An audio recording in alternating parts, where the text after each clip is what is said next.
Welcome to the Lifeline, a production of Simply BJE. The goal of this podcast is to build, inspire, and to empower our listeners through conversations on business, leadership, and mental health. We invite you to follow us on Facebook, Instagram, and at www.simplybje.com/The Lifeline. Now, let's tune in for today's episode. Top of the day, everyone. Thank you for joining us for this episode of The Lifeline. We're your host, life strategist and entrepreneur, Bo Powell, social media influencer and owner of the for-real brand, Lindsberg Petway, and yours truly, leadership consultant and mental health advocate, Barry J. Elliott. You can visit us at www.simplybje.com/The Lifeline and on social media and on Facebook, Instagram, and now on YouTube.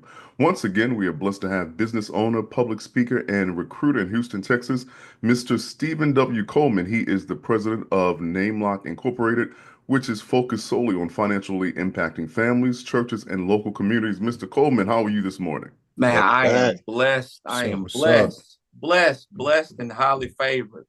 Glad to be back for round two. Glad to have you. Glad to have you, man. Yeah, no problem, man. Ready to go. Yeah. Well, welcome back to the show, man. As you know, we're just coming off of April, which was Financial Literacy Month. And so our last show was bringing awareness to that. But we want to round out that conversation this morning again by giving people some more tools and tips. So talk to us a little bit about personal finance and leaving a legacy for a family, and why is it important to do so? Well, I mean, when we think about personal finance, let's talk about the first word in that two words, right? Personal.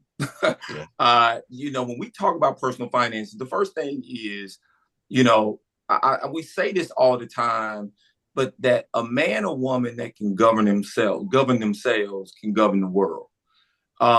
Which when we talk about money in general and our personal use of it, one of the things that I truly believe that we need to do is we need to make sure that we take responsibility for what we have, and I think that that's the part when we talk about personal finances that we kind of gloss over. It's the responsibility part of it. Yeah, we can talk about the lack of it. We can talk about the abundance of it, but no one really talks about the responsibility of it. Now, when we talk about the responsibility of personal finances, yes, it is a personal choice. And I think one of the things that we all have to do is we have to sit down and we have to ask ourselves, what is money for? Well, I'm here to tell you money is two things. Money can be used as a tool, and money can also be a test. And for most of us, right, it's a test, and we fail it, unfortunately, with flying colors. Wow. And so we got to be responsible, right? And we talk about this, and God talks about this in His Word, and it's being responsible, right? And so when it comes to personal finances and leaving a legacy, I think the first thing we have to do is we have to be aware. We got to look at how we view money, right? Do we view money wastefully? Right? Like, man, I don't want to give a spoiler alert. I'm not going to give a spoiler alert. But I watched the movie Sinners, and there was a part in the movie where there was an explanation given of why a character never had money, right? And they never had money because of an experience that they had early on in their life. And so we have to realize from a personal finance standpoint, a lot of the way we think about money is really based or rooted in an experience that we had somewhere along our life, right? Mm-hmm. Whether that experience was just like in our upbringing where a parent may have told us, what do you think? Money grow on trees, right? What do you think, man? I ain't got no, the whole quote, man, I ain't got no McDonald's money. Right. And so you grow up thinking, right, oh, man, nobody has money. Right. And then you can carry that thought process on the life the opposite way. Meaning I grew up and I never had anything. So when I get money, I'm going to buy whatever I want, which once again leads to the part of, is that really responsible? And so a lot of the ways that we think about personal finances from an awareness and a responsibility standpoint really comes from our upbringing and our experiences. So how do we change it, right? How do we change it? How do we move forward to really focus on building a legacy? Well, the way you move forward and focus on building a legacy is you have to be intentional. I think I said this on our last cast, but look, unfortunately, these things just don't work out. You can't live your life financially irresponsible and then all of a sudden you're going to be 70 years old and everything is just going to work out. Like if you look at the current administration and the policies that are put in place and the cuts that are being made, I mean, for African Americans, a huge portion of our income when we're in our senior years is through Social Security. Well, what happens if that's cut? See, no one's really thinking about that, which leads us to why we have to be responsible now. We have to be aware now, and we have to tackle some of the things that we have been taught. It's almost like going to therapy. You know what I mean? Like literally, like going to therapy, like financial therapy. Like what happened to you when you was growing up when it come to money? Like what happened? Like who told you this? Who gave you this mentality of lack, or who gave you this mentality? Now, everyone didn't grow up in a lack mentality home when it comes to money. I did it, right? My parents, provided myself and my two brothers an amazing life financially. But at the same time, even I still to this day, I still have hangups and issues when it comes to money.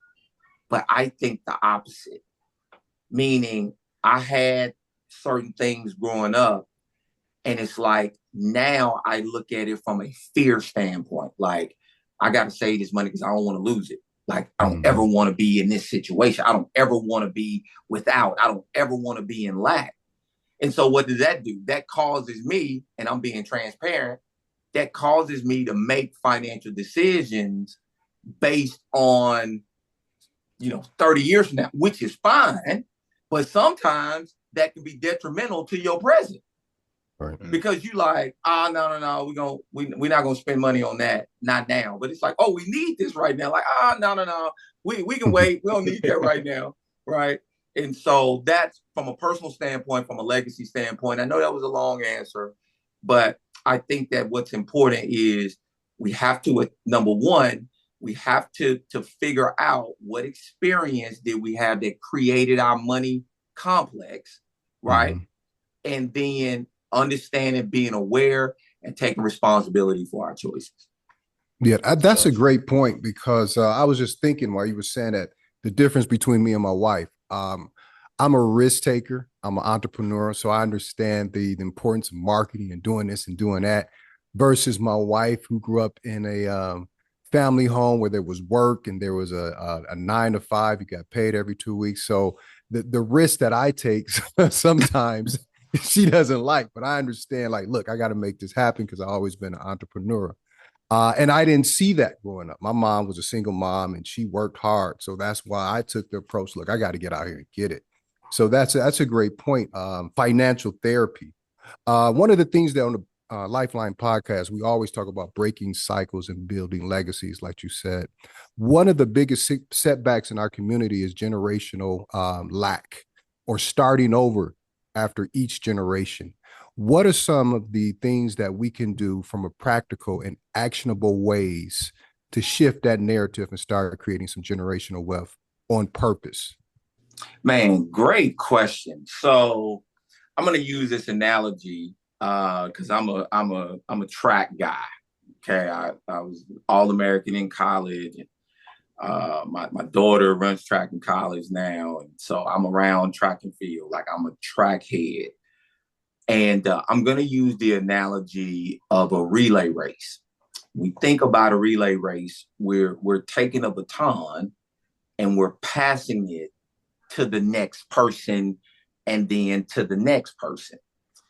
The problem with the race, okay, is that every leg of the race is equally as important. So if the first leg, right, if our great grandparents didn't run very fast, okay, they handed the baton to our grandparents on second. Now, grandparents, even though they had a few other opportunities, they was able to run a little bit faster, but we still behind. By the time they pass it to third leg, which is our parents, if we didn't learn or pay attention to the race, we didn't pay attention to what was already going on leg number one and leg number two, and saying, okay, we can't make this mistake, we're going to fall further behind. By the time the stick gets to us, right, now we got to work extra hard just to try to not win the race, but just to get in the race. Wow. And so when it comes to like not repeating those cycles, I mean, I think we touched on this last week. It really starts with, number one, it starts with just basic education and knowledge. You know, one of the things that we have in our households is we have to ask ourselves, when we were growing up, this goes back to experience. Did we discuss money in our household? Meaning, did we like discuss it? When I'm saying discuss it, I'm talking about like, hey, you got an allowance, you need to save this much, you need to tithe this much, or hey, you have some money, you need to understand, you know, always invest. Like when you get to this age, start investing, or, you know, when you get to this age, you don't need credit cards, you need to focus on this, or you don't need to get into loans or anything like this at this age, right? Did we talk about those things? 9 times out of 10, we didn't. So what happens is the baton is passed to us, right, without any prior knowledge or education or resources. We getting passed the baton, we don't even have no spikes on. You see what I'm saying? We don't even have a uniform on. Like, we're so far behind. And so it starts first with education and knowledge, and then it moves into a game plan. I just think that you got to have a plan. Yeah. Like, and I think that, and this is the third piece of that, you got to go talk to someone. You have to go talk to someone. This is not, I mean, that's the actionable plan, right? The actionable plan, yeah, we can sit here and, you know, I can tell you, oh, yeah, man, get on YouTube, because YouTube is YouTube University, right? You can get on YouTube, and the problem is most people don't know how to filter through, and they don't know what's right, what's wrong. We talked about that last week on the cast. Go talk to someone. You know, go sit down and talk to a financial therapist. Notice I didn't say advisor. I said, talk to a financial therapist. Talk to someone that's going to sit down and say, okay, what's the problem? What are you trying to do? What do you want to accomplish? But I just think that at the end of the day, the actionable steps is really getting knowledge, getting a plan, and then getting access to someone that knows more about money than you. Yeah. And that's another thing, and I got to say this. It's okay to say you don't know. Yeah. Like, it's okay, man. Like, I think that, especially as men, it's very difficult for us to admit that we don't know something. Like, it's like, and here's the problem. Here's the problem with knowing that you don't know and saying something opposite, meaning, you know, you don't know about this subject or this money, and your response is, oh, I'm good. The problem with that is that you know you're not good, and your reasoning behind saying it has everything to do with pride. Yeah. And you're not thinking about your legacy. You're not thinking about, your family. You're not thinking about your children or your children's. You're not thinking about anything. All you're thinking about is your pride in that moment. And it's okay. And I know it's hard, especially in these days, to trust people and all this stuff going on. But at the end of the day, you got to trust someone. And I just think your actionable steps are, get knowledge and education, get a plan, and talk to a money therapist. That's what I'm gonna start calling it. I Maybe love I it. could I change the love it. name. I love it. Just call That's it. it. You need I a love it. financial therapist. Yeah. Yeah, You that's a know. good one. Yeah. That's good. That's good.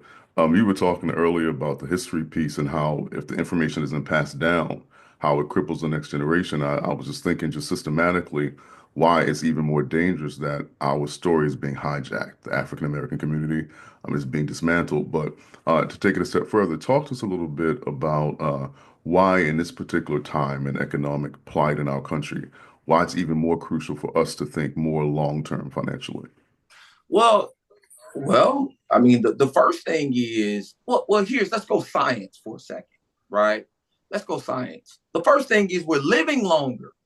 Mm, I mean, let's just true. start there. I mean, we have to start thinking long term. I'm talking about I Yeah. have to start thinking long term because we're living longer. Yep. You got me? I mean, Mhm.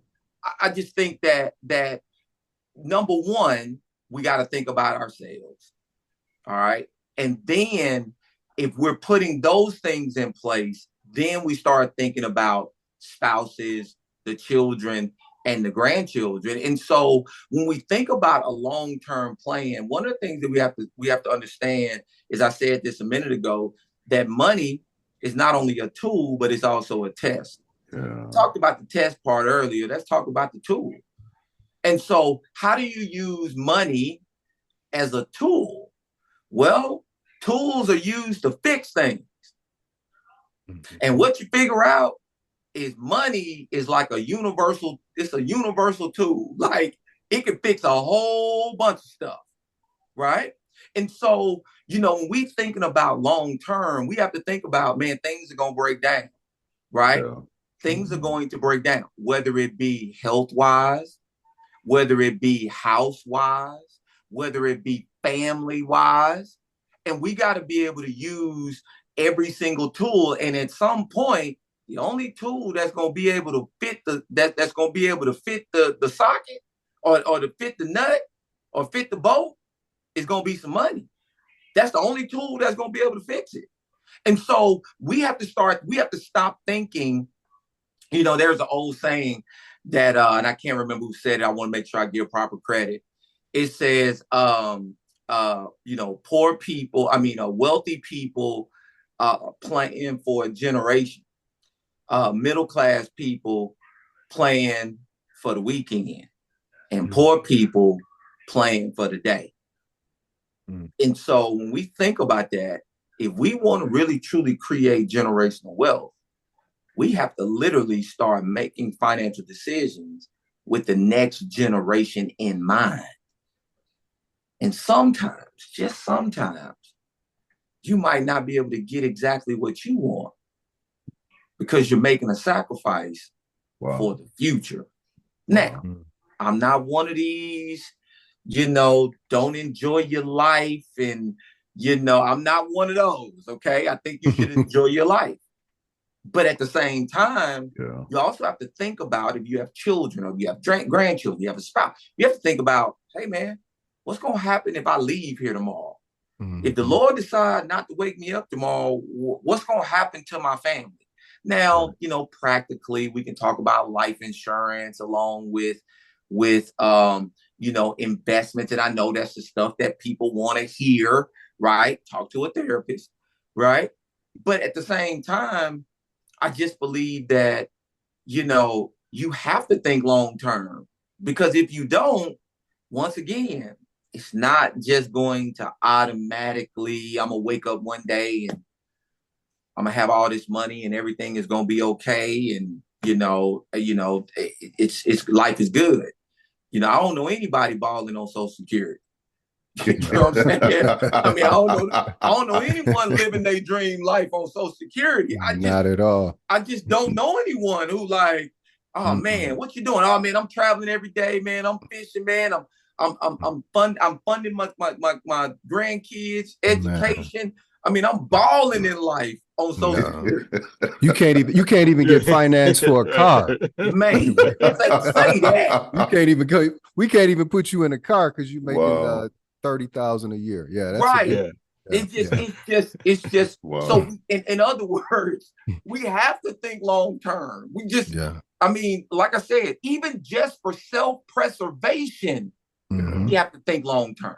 Yeah. For self-preservation, we have to all be thinking right now.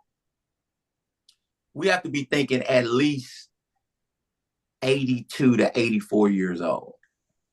I want you to think about that for a second. However old you are, right? Let's take 82 and minus your age. That means we gotta live up until then financially. So we gotta start thinking and looking at things completely different, right? Self-preservation, and then the spouse and the kids. Now we gotta start thinking, you know, and so leaving a legacy and focusing on that long term is the key. You have to. You don't have no choice.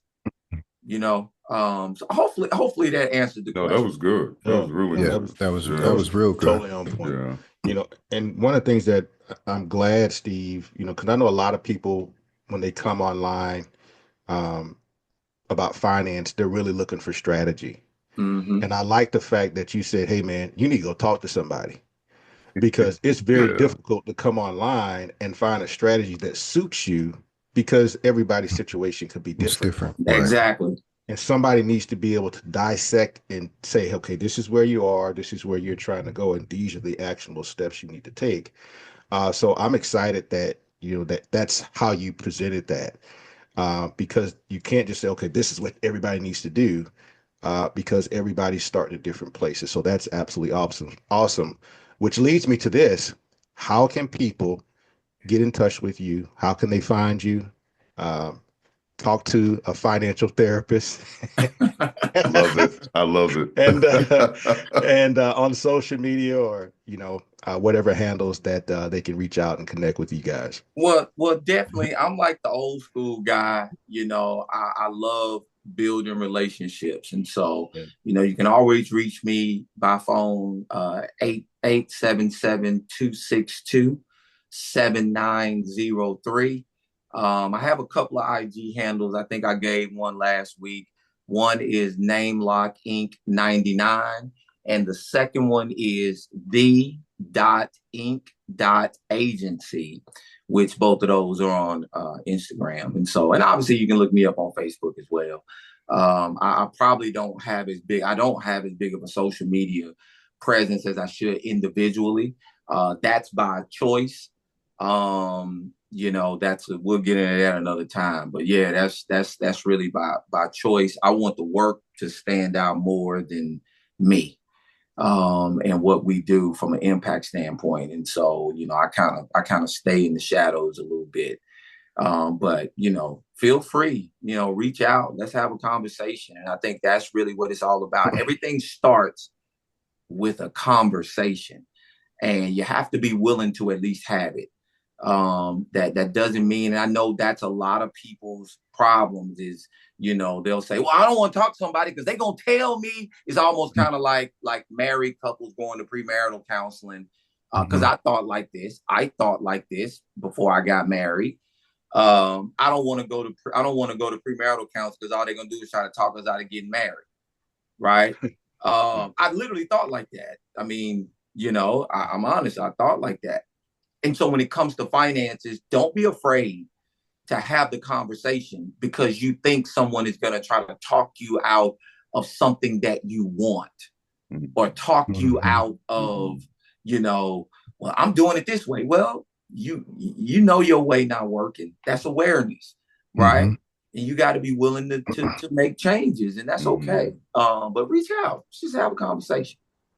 Yeah, that's good. I like the analogy of track because as you were saying that, I was just visually, you know, in my mind playing my great grandparents, my grandfather, then my mom, and just some of the steps that I've taken individually with my sons that I didn't have access to, like co-signing for a car, setting their credit up, putting them on a credit card as an authorized user, just different things and having conversations. That didn't happen with me. So, sometimes we get thrown out there in the deep end of the credit and then we make the mistakes just like our parents made. And we have to make strategic choices just to make sure that our children are set up and don't fall into the same traps that we fall into.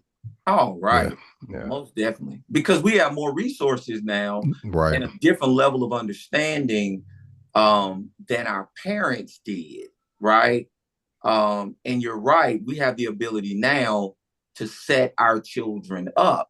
And I always tell people, look, man, it's great that we set our children up. We just have to make sure that they have the education and understanding of how and why we did it. Right. And that's another piece. The other piece is, our children can kind of grow up and just think like this how it works. Yeah. You know what I mean? But they don't know how it works. In other words, because they grow up entitled and they don't know like, hey, this what daddy had to do to make this happen, right? This is what daddy did to make sure that this is happening for you. Interesting conversation. I know we at the end of the cast talking to my daughter. She's a sophomore in college, and we're talking to her late last night. And she's doing her internship. She was talking to us about that. She's going to Ohio and doing her internship, and at the end of the month through June, and just talking about when she's coming home and all of this other kind of stuff. And she's an athlete. Okay, so athletes now get a little money. Okay, and so my wife checked her account and like, oh, you got a little money, because they normally give them some money like around the first, right? And so, oh, you got some money, right? And so, my daughter goes, yeah, I don't need all that money. Mom, transfer $500 to my savings account, right? And so my wife pulls up her account, right? And then she goes, you know what? How about I transfer $200 to your savings account and we're going to put $300 into your IRA? And my daughter goes, oh, yeah, that sounds like a great plan. Well, she's 19 years old. And so, some of the things that we did for her with her 529 plan or college education plan, she has a full ride. Education is fully paid for, all of that stuff. So we keep contributing to her 529. So when she graduates, all we're going to do is convert it into an IRA and move it over into the one that we created for her as well. So she has two things working at the same time. Well, we have to discuss those things with her, which obviously we have. So she understands this is how this works, right? You're just not going to graduate from school and magically have X amount of dollars out of nowhere, and you don't know how it happened. And I'm so grateful that she's participating in it at a young age, so she really understands it. In the Bible, the Proverbs always says, train up a child in the way he or she should go, so when they get older, they won't depart from it. But if you look at that very next verse in Proverbs, it also says the borrower will become slave to the lender. Mm-hmm. So there's a lot of different meat in that whole little section, right? Of just training up a child, teaching them the right ways, so when they get older, man, they know, okay, I'm not going to do that, I'm not going to do that, I'm not going to do that. Passing the baton properly, and so I think that that's a key. We got to pass the baton. We got to pass the baton the proper way. And the proper way is we got to get educated, right? We got to talk to a therapist so that we can talk to our kids and give them the same exact advice that we were getting. Man, that's good. That's real good. Because what you're saying is it's wisdom. The wisdom is, like scripture says, is the principal thing. Because, I mean, if you just leave someone money, but you don't tell them what to do with it, Yeah, blow eventually it. they're gonna mishandle it. Yeah. So, the wisdom is just as important, if not more important than the money. Because I think that's how you started off the podcast. It's like being financially responsible. And if you don't have the wisdom, you're going to mismanage it. Yep. And money's made to be multiplied, man. So that is so on point. So Yep. any final thoughts before we close it out? Man, this was such an amazing. I think what you all are doing is so amazing. And I pray that this cast, reaches, not hundreds, not thousands, not tens of thousands, but millions of people, that they understand that you really, truly have a lifeline. Wow. And so, thank you, brothers, for giving me a lifeline. Because I know that there are millions of people out there that are waiting and yearning and begging to have the same lifeline thrown to them. So I just want to thank you all for the opportunity.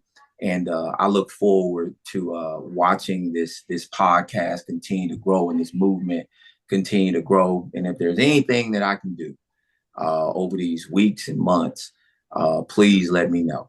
But, thank you again for the opportunity. Thank you, man. Thanks for Appreciate being you. our guest, man. Great show. Well, to our listeners, this concludes another episode of The Lifeline with your host, BJE, Lynchburg Petway, and Bo Powell. Don't forget to check us out at www.simplybje.com/The Lifeline and on social media. Look, we're on a mission. We want to bring light and life into your household, so join us and let us hear your feedback, because it's all about bringing life to you on The Lifeline. Y'all take care. Thank you for listening to today's episode with host, business expert, and life coach Bo Powell, social media influencer and entrepreneur Lynchburg Petway, and leadership coach and mental health advocate Barry J. Elliott. Join us next week for another impactful conversation on The Lifeline. God bless.